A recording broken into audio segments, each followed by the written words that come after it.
શ્રી ગણેશાય નમઃ. કૃષ્ણ કનૈયા લાલ કી જય. ભાગવત ભગવાનની જય. સ્કંદ ત્રીજો. શ્રી વિષ્ણુ ભગવાનના સેવકોને વૈકુંઠ લોકમાં બ્રાહ્મણનો સનતકુમારોનો શાપ. જેમની ક્રાંતિ નાશ પામી છે તે દેવતાઓના પૂછવાથી બ્રહ્માજી, હિરણાક્ષ તથા હિરણ્યકશિપુનું મૂળ કારણ એવા શ્રી વિષ્ણુ ભગવાનના સેવકોને વૈકુંઠ લોકમાં બ્રાહ્મણ સનતકુમારનો શાપ વગેરે હવે અહીં કહેવામાં આવે છે. મૈત્રેય મુનિવર કહે, હે વિદુરજી, દિતિને પોતાના બંને પુત્રોથી દેવોને કષ્ટ થશે એવી શંકા હોવાથી તેને 100 વર્ષ સુધી કશ્યપના વીર્યને ઉદરમાં જ ધારણ કરી રાખી મૂક્યું. એ ગર્ભના તેજથી સૂર્યચંદ્ર નાશ પામ્યા અને લોકપાલો તેજહીન થયા. તેમને દિશાઓમાં તિમિર છવાયું. બ્રહ્માજીને જણાવ્યું. દેવો કહે, હે ભગવાન, અમે જે અંધકારથી અતિશય ભય પામ્યા છીએ તે અંધકારને આપ જાણો છો. આપના જ્ઞાનને કાળ કુઠિત કરી શકતો નથી. પ્રભુ, આપનાથી કંઈ પણ જાણ્યું નથી. વિજ્ઞાન રૂપી બળવાન માયાવાથી આ બ્રહ્મ શરીરને ધારણ કરનાર તે સંસારના કારણભૂત આપને વારંવાર નમસ્કાર. આપ તો સઘળા જીવોને ઉત્પન્ન કરનાર બધી જ ભુવનો આપનામાં રહેલા છે. ચેતન સચેતનના કારણરૂપ અને કારણથી પણ હોવા છતાં, પર હોવા છતાં જેઓ અનન્ય નિષ્કામ ભાવથી આપનું ધ્યાન ધરે છે તે સિદ્ધ યોગીઓનો કોઈથી પણ પરાભવ થતો નથી. સર્વના નિયંતા આપને નમસ્કાર હો. અંધકારને કારણ અમારા કર્મો નાશ પામ્યા છે.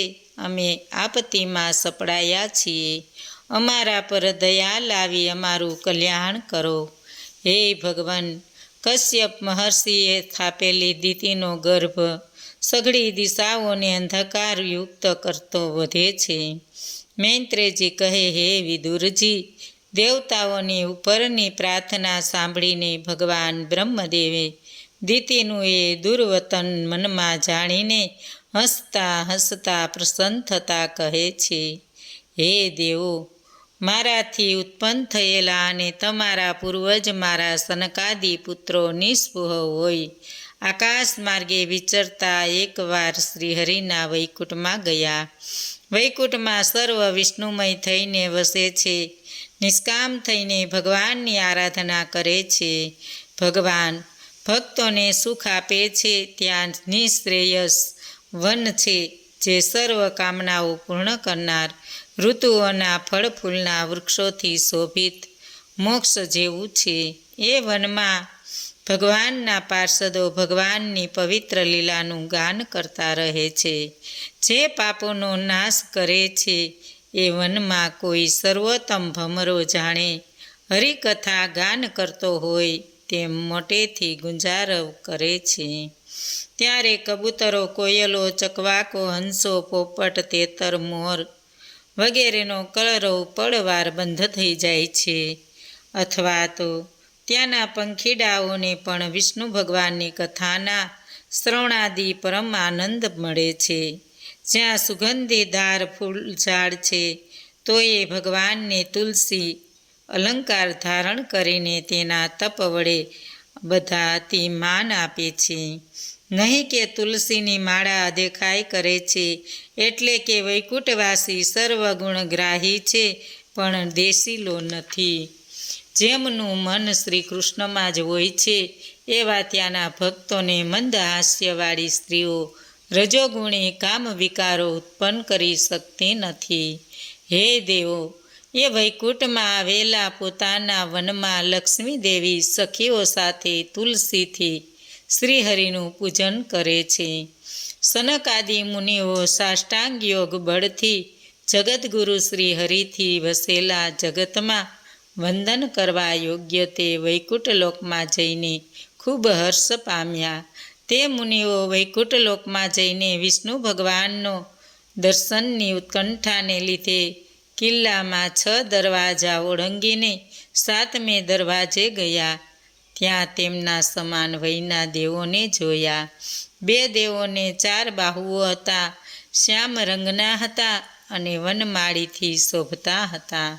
દેવો 7મા દરવાજામાં પ્રવેશ્યા. નગ્ન વૃદ્ધ છતાં 5 વર્ષની વયના અને આત્મતત્વ જાણનાર 4 મુનિઓને જોયા. બંને દેવોએ તેમને અંદર પ્રવેશતા અટકાવ્યા. કુમારો અત્યંત ક્રુદ્ધ થઈ ગયા. મુનિઓ કહે, વૈકુંઠમાં વસતા હોવા છતાં તમારા બંનેને આવો વિષમ સ્વભાવ કેમ? અર્થાત ભગવાનના ભક્ત સિવાય બીજો કોઈ અહીં આવતો જ નથી. ભગવાન તો અત્યંત શાંત છે, તે વિરોધ રહિત છે, છતાં તમારું આવું વર્તન હોય. તમે ઠગ છો, દેવનો વેશ લેનાર કપટી છો. તમે બંને પાપી ગણાતા બીજા લોકમાં અહીં જતા રહો. મુનિઓનું વચન સાંભળીને અત્યંત ભયભીત થતા શ્રીહરિના તે 2 અનુચરો ગભરાટના માર્યા મુનિઓના ચરણ પકડતા દંડવટ કરવા લાગ્યા. તે કહેવા લાગ્યા, પાપીને જે દંડ યોગ્ય હોય તે જ દંડ તમે કર્યો છે. તેમાં તમારો કોઈ અપરાધ નથી. એ દંડ અમારા પાપને દૂર કરશે. તમને જો એમ લાગે છે કે અમે આ લોકને શાપ દીધો તે માટે પશ્ચાતાપ થાય છે, તો કૃપા કરો કે અમે જે નીચ યોનિમાં જઈએ ત્યાં ભગવાનની સ્તુતિનો નાશ કરનાર મોહ અમને ન થાવો. હવે પોતાના સેવકોએ મહામુનિઓને અપરાધ કર્યો છે એ જાણીને ભગવાન પરમહંસ મુનિઓને શોધવા લક્ષ્મીજીની સાથે વાહન વિના પગે ચાલતા ત્યાં પધાર્યા. સનત કુમારોએ ભગવાનના પ્રત્યક્ષ દર્શન કર્યા. ભગવાન સનકાદિક મુનિઓની સમાધિના વિષયરૂપ હતા. પ્રસન્ન મુખ પ્રેમ અમી વરસાવતા સત્યલોક સુધીમાં સ્વર્ગોને શોભાવતા હતા. તેઓ એક હાથે કમળને ફેરવતા હતા. મણિજડિત મુકુટ, ડોકમાં કૌશુકભણી માળાથી ભગવાન શોભતા હતા. ભક્તો વિચારે છે, હું એકલી જ સૌંદર્યનો ભંડાર છું. એવા લક્ષ્મીજીનો ગર્વ ઓગળી ગયો છે. સનકાદિક મુનિઓએ મસ્તક નમાવીને હર્ષપૂર્વક ભગવાનને પ્રણામ કર્યા. મુનિઓએ ભગવાનના મુખ કમળના દર્શન કર્યા. પદ્મરાગ સમાન લાલ નખોથી શોભિત ભગવાનના ચરણ કમળ જોઈને ધ્યાનમગ્ન થયા. કુમારો સ્તુતિ કરવા લાગ્યા, હે અનંત, આપ સૌના હૃદયમાં છો. દુષ્ટ આત્માઓને અદૃશ્ય છો. જો કે અમારાથી આપ અદૃશ્ય નહોતા, છતાં આજે જ અમારા નેત્રોના વિષય થયા છો. આપનાથી ઉત્પન્ન થયેલા અમારા પિતા બ્રહ્માજીએ અમારી સમક્ષ આપનું રહસ્ય વર્ણવ્યું હતું. ત્યારથી જ આપ અમારી મતિમાં વસેલા છો. હે પ્રભુ, તે સર્વશ્રેષ્ઠ આત્મતત્વ સ્વરૂપ આપ જ છો. શુદ્ધ સત્વગુણી મૂર્તિ વડે અમને ભક્તોને પ્રીતિ ઉપજાવો છો. આપની કૃપા વડે ભક્તિયોગ થકી અહમ રહિત થયેલા અને તેમને રાગદેશ વગરથી યુક્ત થયેલા મુનિઓ પોતાના હૃદયમાં આપનો સાક્ષાત્કાર કરે છે. હે ભગવાન, અમારું મન આપના ચરણમાં જ ભમર પેઠે રમ્યા કરે છે. વાણી તુલસીની પેઠે આપના ચરણ થકી સુશોભિત થાય. અમે કરેલા અપરાધોને કારણે અમારો જન્મ ભલે નરકોમાં થાવો. કુમારોએ ભગવાનની ભક્તિ પ્રાર્થના કરી. આજ પર્યત જો કે અમારો અપરાધ નહોતો, પણ આ વેળા આપના પાર્ષદોને શાપ આપીને અમે આપના અપરાધી થયા છીએ. અમારો જન્મ ભલે નરકમાં થાવો, પણ છતાં ત્યાં તમારું મન તો જેમ ભમરો કાંટાથી વિંધાતા છતાંય પુષ્પમાં જ રમે છે. અમારી વાણી પણ તુલસીની જેમ આપના ચરણોનો આશ્રય કરવાથી શોભે છે. તેમ આપના ચરણના જ આશ્રયથી શોભાયુક્ત થાઓ. અમારા કર્ણો પણ આપના ગુણ સમુદાયથી હર હંમેશ પૂર્ણ રહો. હે વિશાળ કીર્તિવાન પ્રભુ, આપે આ સ્વરૂપ અમારી સમક્ષ પ્રગટ કર્યું છે, તેથી અમારા નેત્રો અત્યંત શાંત પામ્યા છે. અજિત ઇન્દ્રિય મનુષ્યોને આપ આ રીતે કદાપી પ્રત્યક્ષ થતા નથી, છતાંય અમારી સમક્ષ પ્રત્યક્ષ થયા છો, તે માટે અમારા આપને નમસ્કાર હો, વારંવાર નમસ્કાર હો. શ્રી વિષ્ણુ ભગવાને સનકાદિ બ્રાહ્મણોને સાંત્વન કર્યું પછી પશ્ચાતાપ પામીને તેમણે જય વિજય ઉપર અસુરભાવમાં પણ અનુગ્રહ કર્યો. એની કથા હવે પછી કહેવાશે. બ્રહ્માજી કહે, આમ સ્તુતિ કરતાએ જ્ઞાનયોગી મુનિઓના વચનોને અભિનંદન આપીને વૈકુંઠ લોકવાસી ભગવાન બોલ્યા, આ મારા જય વિજય પાર્ષદોએ મારી અવગણના કરીને તમારો જે મહા અપરાધ કર્યો છે અને મારા ભક્ત એવા તમે તે બંનેને જે દંડ આપ્યો છે તે જ શિક્ષાને હે મુનિઓ, દેવસમા પૂજ્ય એવા તમારું અપમાન થયું હોય હું માન્ય રાખું છું. તે માટે આજે હું તમને પ્રસન્ન કરું છું, તમારી સમાસ ચાહું છું, કારણ કે બ્રાહ્મણો જ મારું પરમ દૈવત છે. મારા પાર્ષદોએ તમારું જે અપમાન કર્યું છે તે મેં કર્યા બરાબર જ છે, કેમ કે અપમાન કરનાર સેવકો સાથે હંમેશા સ્વામીનું નામ બદનામ થાય છે, તેની નિંદા થાય છે અને સ્વામીની કીર્તિનો નાશ થાય છે. મારી યોગ માયાના વિલાસ રૂપી કીર્તિનો નાશ થાય છે. મારી યોગ માયાના વિલાસરૂપી સંપત્તિ અખંડ અને પરાભવ નહીં પામે તેવી છે. મારું ચરણોદક ગંગા શંકર સહિત સર્વ લોકોને તરત પવિત્ર કરનારું છે. આવો, હું પરમેશ્વર હોવા છતાં જેની ચરણરજ હું મુકુટ પર ધારું છું, એવા બ્રાહ્મણો કદાચ કોઈનો અપરાધ કરે તોય તેઓનો તે અપરાધ સહન નહીં કરે. જે કઠોર વચનોથી તિરસ્કાર કરતા બ્રાહ્મણોને પણ મારા માન ગણીને હૃદયપૂર્વક પૂંજે છે, સત્પુરુષ જેને પિતાની સ્તુતિ સત્પુત્ર જેમ પિતાની સ્તુતિ કરે તેમ પ્રેમાળ વાણીથી સ્તવન કરે છે. હું જેમ ભૃગુ ઋષિને સંબોધી રહ્યો છું અથવા તમને સંબોધું છું તેમ બ્રાહ્મણોને સંબોધે છે, તેમને મને વંશ કરેલો જાણવો. મારે માટે આ પાર્ષદો તમારા અપરાધથી દંડ પામેલી ગતિ પામીને પાછા તરત મારી પાસે આવો. બસ આટલી તમારી મારા પર કૃપા થાવો. બ્રહ્મદેવ કહે, ભગવાનની અમૃત વાણીનું શ્રવણ કરીને સનકાદિક ઋષિઓ ક્રોધરૂપી સર્પથી ડંખ મરાયા હતા, છતાં તેઓના હૃદયમાં સુમધુર વાણી સાંભળતા તૃપ્ત થયા નહીં. અર્થાત જેને ક્રોધ વ્યાપ્યો હોય તેમને કોઈ પણ રસાનુભવ થતો નથી, તેને કોઈનું પ્રિય સંભાષણ પણ રૂચતું નથી, છતાં તે સનત કુમારોને તો તે પ્રિય વાણીથી ઉલટું અતૃપ્તિ જ રહી ગઈ. તેમણે માટે ભગવાનની અગાધ અર્થ ગાર્ભીય વાણી સમજવાનું મુશ્કેલ જ હતું. ભગવાન પોતાને અભિનંદે છે કે નિંદે છે કે અર્થ અમે કરેલા દંડને ઘટાડવા માગે છે એ કંઈ પણ સમજી શક્યા નહીં, છતાં અંતે ભગવાનને અમને અભિનંદન જ આપે છે એમ સમજીને સૌ આનંદ પામ્યા. તેમના સર્વ અંગો પુલકિત થઈ ઉઠ્યા. પછી તેઓ ભગવાનને નમસ્કાર કરીને સનકાદિ ઋષિઓ કહે છે, હે પ્રભુ, આપ તો સૌના પરમેશ્વર છો, છતાં આપ મેં અપરાધ કર્યો છે, તમે મારા પર કૃપા કરો, વગેરે જે કંઈ હોય તે શું કહેવા ઈચ્છા છો તે અમે સમજી શકતા નથી. હે પ્રભુ, બ્રાહ્મણોના રક્ષક આપનું પરમ દૈવત છે, પણ આપ જ બ્રાહ્મણોના આત્મા તથા ઈષ્ટ દેવ છો. આપથી જ સનાતન ધર્મની ઉત્પત્તિ અને આપના જ અવતારો વડે જ તે ધર્મનું રક્ષણ થાય છે. આપની કૃપા વડે જ વૈરાગી યોગીઓ જન્મ મરણ રહિત થાય છે. આપે પોતાના પર કૃપા કરવાની વાત કરી તે તો તદ્દન ઉલટી વાત જ છે.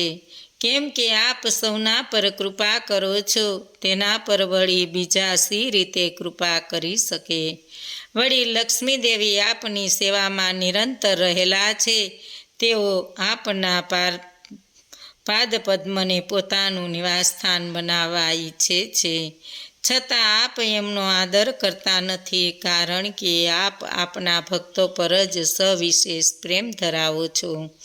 ત્રણેય યુગમાં પ્રગટ થનાર ભગવાન યા 6 પ્રકારના ઐશ્વર્યના સ્વામી ઈશ્વર ધર્મ સ્વરૂપ આપના તપ પવિત્ર અને દયા એ 3 ચરણો થકી બ્રાહ્મણો અને દેવોને કારણે સ્થાવર જંગમમાં વિશ્વનું રક્ષણ થાય છે. 6 પ્રકારનું ઐશ્વર્ય તે આ સમગ્ર ઐશ્વર્ય ધર્મ યશ લક્ષ્મી જ્ઞાન તથા વૈરાગ્ય એ 6 પરમ ઐશ્વર્ય છે. હે પ્રભુ, અમારા રજોગુણ તથા તમોગુણને દૂર કરો. આપ જો બ્રાહ્મણ કુળમાં રક્ષણ નહીં કરો તો તે જ વખતે આપનો વેદ માર્ગ નાશ પામશે, કારણ કે લોકોનો સર્વશ્રેષ્ઠ આપના ચરણને જ પ્રણામ રૂપ લેશ, અર્થાત આપના સ્થાપેલા વેદ માર્ગનું રક્ષણ કરવાને માટે જ અમારી સર્વ બ્રાહ્મણોની આટલી પ્રશંસા આપે કરી છે, અને લોકો પણ તે રીતે માને એવો આપનો ઉદ્દેશ છે. કેમ કે જો આપ અમને માનો તો જ લોકો આપના આચરણને માનીને માન આપે અને તેના વડે વેદ માર્ગનું રક્ષણ થાય. શ્રેષ્ઠ પુરુષ જે આચરે છે અને જેને જેને પ્રણામ ગણે છે તેને લોકો અનુસરે છે. વેદ માર્ગનો નાશ થાય તે ઇષ્ટ નથી. આપ લોક કલ્યાણ કરવા ઈચ્છો છો. આપ અમને પણ જે યોગ્ય દંડ કરવો હોય તે કરો, કારણ કે અમે આ નિરપરાધી પાર્ષદોને શાપ આપ્યા છે.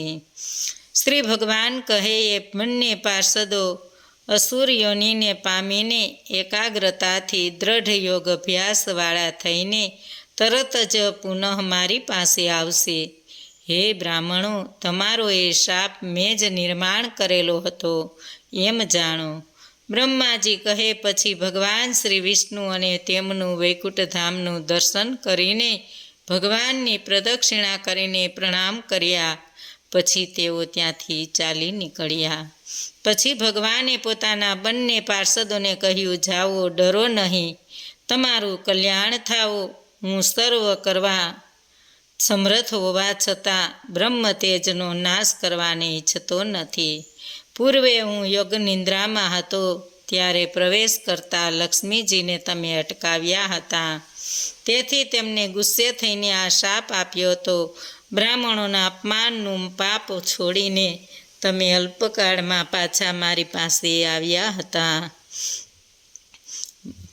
બંને દ્વારપાળો પાર્ષદોને ઉપર પ્રમાણેની આજ્ઞા આપીને પછી ભગવાન સ્વસ્થાનમાં પાછા ફર્યા. પછી બંને પાર્ષદો બ્રહ્મશાપને કારણે નિસ્તેજ થયા. તેમનો અહમ ઓગળી ગયો. તે બંને જ્યારે વૈકુંઠમાંથી પડ્યા ત્યારે મોટો હાહાકાર વર્તાયો. શ્રી વિષ્ણુ ભગવાનના બંને પાર્ષદો હમણાં દિતિના ઉદરમાં આવે છે, જે કશ્યપ મહર્ષિએ સ્થાપેલ ઉગ્ર તેજ રૂપ છે. મૈત્રેય વાસ. હિરણ્યાક્ષ અને હિરણ્યકશિપુનો જન્મ અને દિગ્વિજયમાં હિરણાક્ષના અદ્ભુત પ્રભાવનું આ અધ્યાયમાં વર્ણન થશે. મૈત્રેય મુનિવર કહે, બ્રહ્મદેવે કરેલું કારણ સુણીને દેવતાઓ શંકારહિત થયા. પછી સર્વ દેવો સ્વધામ સ્વર્ગમાં પાછા આવ્યા. હવે આ તરફ પતિ કશ્યપ મહર્ષિના કહેવા પરથી પુત્રો પ્રત્યેના ઉપદ્રવ વિશે શંકા કુશંકા કરતા સતી સાધ્વી દિતિએ ગર્ભને 100 વર્ષ પૂરા થતાં જોડકા પુત્રનો જન્મ આપ્યો. બંને પુત્રોના જન્મ વેળા સ્વર્ગ, પૃથ્વી અને અંતરિક્ષમાં ચિત્ર વિચિત્ર ઉત્પાતો થયા. પૃથ્વી અને પર્વતો ધ્રુજવા લાગ્યા. દસેય દિશાઓ સળગી ઉઠી, આકાશમાંથી અંગારા વરસવા લાગ્યા ને વ્રજપાતો થવા લાગ્યા. પીડારૂપ ધૂમકેતુ ઉગ્યો, વાવાઝોડાએ વૃક્ષોને ઉખેડી નાખ્યા. લબકારા મારતી વીજળીના ઝબકારા વાતાવરણને ભયંકર બનાવવા લાગ્યા. સમુદ્રો ખળભળી ઉઠ્યા, જળચર પ્રાણીઓ ત્રસ્ત થયા. રાહુ ગ્રસિત સૂર્ય ચંદ્રની આજુબાજુ કુંડાળા થવા લાગ્યા. શિયાળો ધુવણના અમંગળ અવાજો સંભળાવા લાગ્યા. કૂતરા ડોક ઊંચી કરીને ભેકાર અવાજે રડવા લાગ્યા. ગધેડા ભૂકવા લાગ્યા. પક્ષીઓ વિલાપ કરતા માળાઓમાંથી ઉડવા લાગ્યા. ગાયો પશુઓ ત્રાસ પામીને ભયના માર્યા મળમૂત્ર કરવા લાગ્યા. અસંખ્ય વૃક્ષો ધરાશયી થયા. મંગળ વગેરે કુર ગ્રહો દેદીપ્યમાન થયા. ગ્રહો નક્ષત્રો પરસ્પર યુદ્ધ કરવા લાગ્યા. માનવીઓ ભયથી ધ્રુજતા નાચભાગ કરી રહ્યા. તો બીજી બાજુ પેલા બે આદિ દૈત્યો પોતાના મહાપરાક્રમ કરતા પહાડો જેવા શરીરથી બળવાન થઈને વધવા લાગ્યા. આકાશમાં વધતા તેમને દિશાઓને ઘેરી લીધી. પિતા કશ્યપે બંને પુત્રોના નામ હિરણાક્ષ તથા હિરણ્યકશિપુ પાડ્યા. પ્રથમ જન્મ્યો તે હિરણ્યકશિપુ બ્રહ્માજીના વરદાનથી તે કોઈથી પણ મૃત્યુ ન પામે તેવો થયો. તેણે ઉચ્છખલ થઈને લોકપાલો સહિત ત્રિલોકનો વશ કર્યો. તેનો નાનો ભાઈ હિરણાક્ષ ઘણો વહાલો હતો. હિરણાક્ષ સૌનું પ્રિય કરનારો હતો. તે એકવાર ગદા લઈને સ્વર્ગમાં યુદ્ધ કરવાને ગયો.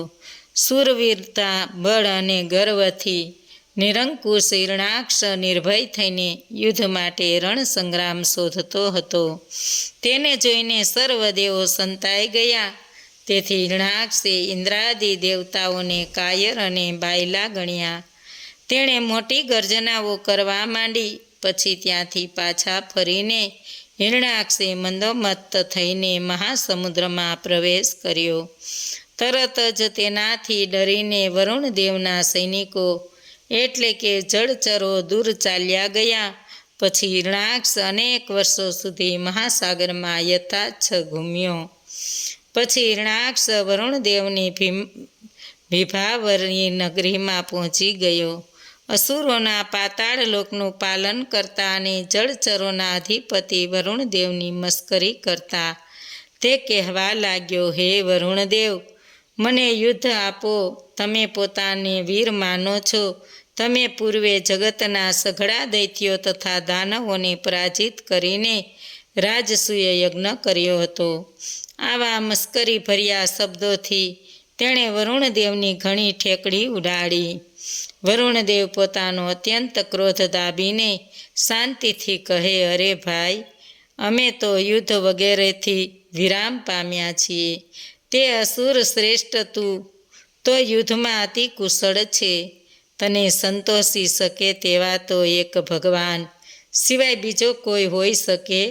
માટે ભાઈ, તું ભગવાન પાસે જા. તેઓ જ તને ગર્વરહિત કરશે. કૂતરાથી વીંટાયેલો તું રણશૈયામાં સૂઈશ. દુષ્ટાત્માઓનો વિનાશ કરવા અને સદધર્મ સ્થાપવા, સત્પુરુષો પર કૃપા અમી વરસાવવા માટે ભગવાન યુગે યુગે અવતાર લે છે. બોલો કૃષ્ણ કનૈયા લાલ કી જય. ભાગવત ભગવાનની જય. આજનું ભાવપુષ્પ શ્રી કૃષ્ણ અર્પણ.